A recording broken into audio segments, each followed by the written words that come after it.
Hello guys, तो आज की इस वीडियो में आपका स्वागत है। आज हम लोग BHU CHS क्लास 8 में की तैयारी कर रहे हैं। हम लोग क्लास 8 से 9 के लिए BHU का हम लोग एग्ज़ाम देते हैं ब्रो। तो उसी BHU में आपको कुछ जानकारियाँ प्राप्त करनी चाहिए।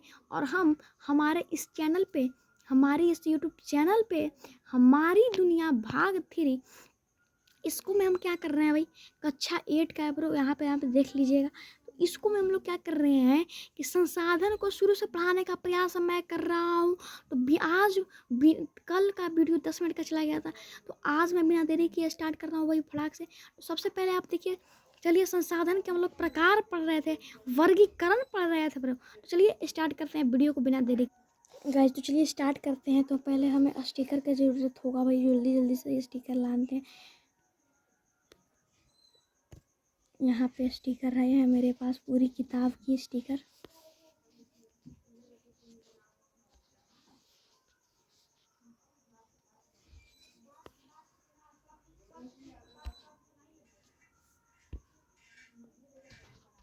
इसका बॉर्डर को दे देते हैं हम लोग। आपके सामने मौजूद है पूरी किताब। हमारी दुनिया का आपको राइटिंग भी बहुत ही अच्छे तरीके में पता चलती होगी। तो सबसे पहले प्राकृतिक संसाधनों का वर्गीकरण में आपको पता चलनी चाहिए किस किस चीज़ में बटी हुई है। सबसे पहले यहाँ पे आपको मैं ऐसे ऐसे कोमा देकर बनाया होगा, इसको याद करना होगा। इसको में हमारा 5 चीज़ में बटी हुई है। ये पूरे 5 चीज़ में बटा हुआ है।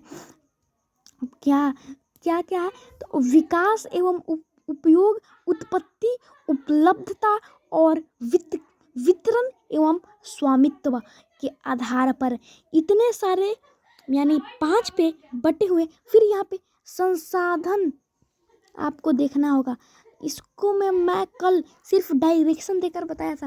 आज पूरी की पूरी जानकारी हम इस फिगर से ले लेंगे। तो संसाधन का मैंने कहा था कि एक नया आ गया मानव संसाधन। इसका एग्जाम्पल भी मानव ही है। प्राकृतिक संसाधन में आ गया जल, मिट्टी, भूमि, ठीक है। फिर मानव निर्मित संसाधन में क्या आ गया? मकान आ गया, कार्यालय आ गया, हवाई अड्डा आ गया। फिर इसके अंदर भी बटी हुई है कौन सा चीज़?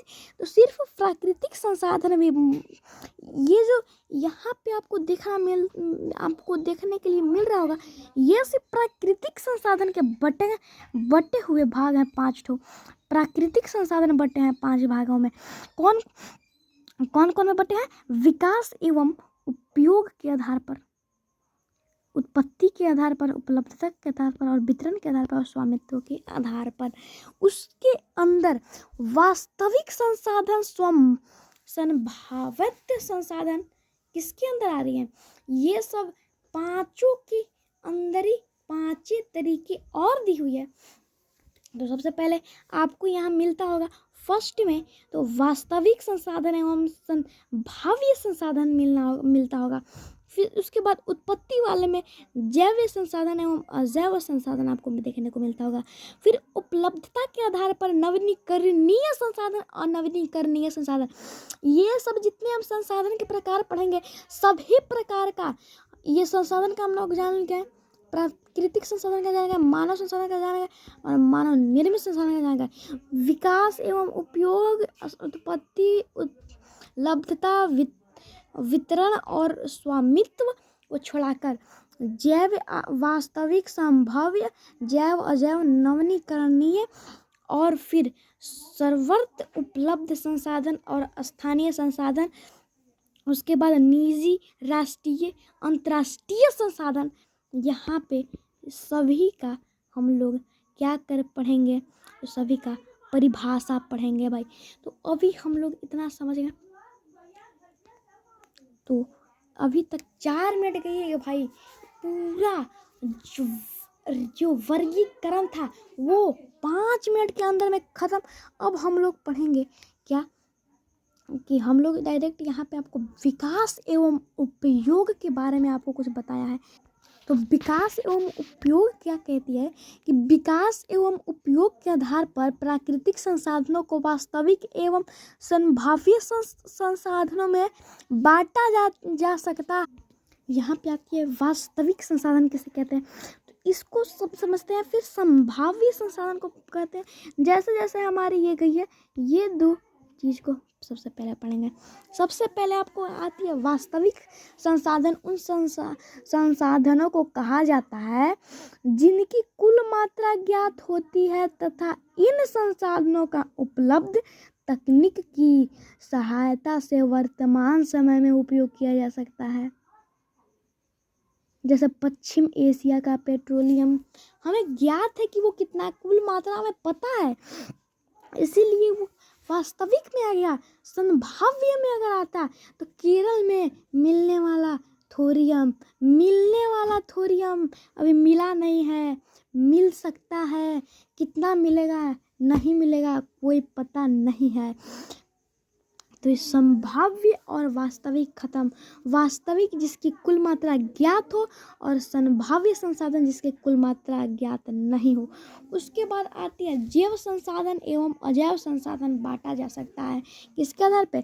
आधार पर। किसके आधार पर? उत्पत्ति के आधार पर। तो जैव संसाधन के अंतर्गत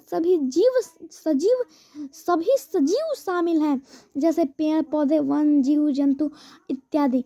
जबकि सभी निर्जीव वस्तुएं अजैव ये तो साफ पता चल रहा है। जैव भाई, जैव जो जीवित हो, जैव, इसको में और जुट गया। अजैव, अ का मतलब न, अजीवित। ठीक है। उसके बाद आपके पास आती है नवीनीकरणीय और अनवीनीकरणीय उपलब्धता के आधार पर। सबसे पहला नवीकरणीय संसाधन तथा कुछ प्राकृतिक संसाधनों का अनवीनीकरणीय संसाधन में वर्गीकृत किया जा सकता है। नवीकरणीय संसाधन वैसे प्राकृतिक संसाधन को कहा जाता है जिनकी पुनः पूर्ति प्राकृतिक रूप से होती रहती है, फलतः ये खत्म या समाप्त नहीं होता है। जैसे सूर्य की किरणें एवं पवन। ऐसे ही नवीकरणीय संसाधन, जैसे ये मान लीजिए सूर्य का किरण है, आज दिन हो गया, अभी 8 बज रहा है, 9 बज गया, 10 बज गया, 11 बज गया, 12 बज गया, 1 2 3 4 5 ऐसे कर करके दिन भर भर। फिर आ गया 5 बजे शाम, सब ये धूप धीरे धीरे खत्म, धीरे धीरे खत्म, धीरे धीरे खत्म, फिर वो भी खत्म हो गया। उसके बाद उसके सुबह फिर ये उगेगी और फिर 1 बजेगा, 2 बजेगा, 3 4 5 6 7 8 9 10 ऐसे कर करके बजेगी। ठीक है। तो ये आ गया नवीकरणीय। हवा है, आ रही है, ऐसे आ रही है, मतलब ये खत्म हो रही है तो तुरंत आज बन के आ जा रही है। और अनवीकरणीय संसाधन वैसे संसाधन है जिनकी भंडारण समिति है, सीमित है तथा एक बार उपयोग में आ जाने के बाद उनके पुनः पूर्ति में हजारों लाखों वर्ष लग सकते हैं। जैसे अभी में लोहा हो गया, कोयला हो गया, पेट्रोल हो गया, अभ्रक हो गया, ये सब जो है अनवीकरणीय संसाधन के क्या है, उदाहरण है। यानी कि जैसे कोयला है, कोयला एक बार खत्म हो गया, ये पृथ्वी है, इसको पे कोयला खत्म हो गया तो इसके अंदर सारे पेड़ जब फिर से जमेंगे तो फिर ये बनेगी, तो फिर कोयला बनेगा हजारों लाखों साल बाद। और ये है कि मिनटी मिनटी तैयार हो रही है। तो नवीकरणीय और अनवीकरणीय हमें पता चल गया। नवीकरणीय वैसे संसाधन को कहते हैं जो सब खत्म या समाप्त नहीं होता है, और अनवीकरणीय संसाधन वैसे संसाधन को कहते हैं जिसे एक बार उपयोग में आने के बाद उनको पुनः पूर्ति में हजारों लाखों वर्ष लग जाते हैं। जल एवं वन वैसे नवीकरणीय संसाधन हैं जिनके भंडारण या पुनः पूर्ति में मानवीय हस्तक्षेप के कारण रुकावट आते हैं। यदि इन संसाधनों के प्रति मानव हस्तक्षेप कम हो जाए तो वे स्वयं ही पुनः पूर्ति में लग जाएंगे। यानी कि जैसे जल एवं वन है, ये ख़त्म होने के बाद जो है यहाँ पे इन्हें मानव अगर ख़त्म कर रहे हैं तो ये नवीनीकरणीय संसाधन से अनवीनीकरणीय संसाधन हो सकते हैं। कौन कौन सा चीज़? जल एवं वन, ये दो चीज़ें। जल एवं वन को नवीनीकरणीय से अनवीनीकरणीय संसाधन में बदलने के लिए मानव ही उत्सुक कर रहे हैं। आज के लिए इतना ही। नवीनीकरणीय संसाधन एवं अनवीनीकरणीय संसाधन तक ही। उसके बाद हम लोग पढ़ेंगे सीधा 5 चीज़। सर्वत्र उपलब्ध संसाधन, स्थानीय संसाधन और निजी, राष्ट्रीय, अंतर्राष्ट्रीय संसाधन। ये तीनों एक में नहीं है, तीनों अलग अलग है। स्वामित्व के आधार पर तीनों अलग अलग बटा है, निजी, राष्ट्रीय और अंतर्राष्ट्रीय। आज के लिए इतना ही। मिलेंगे नेक्स्ट वीडियो।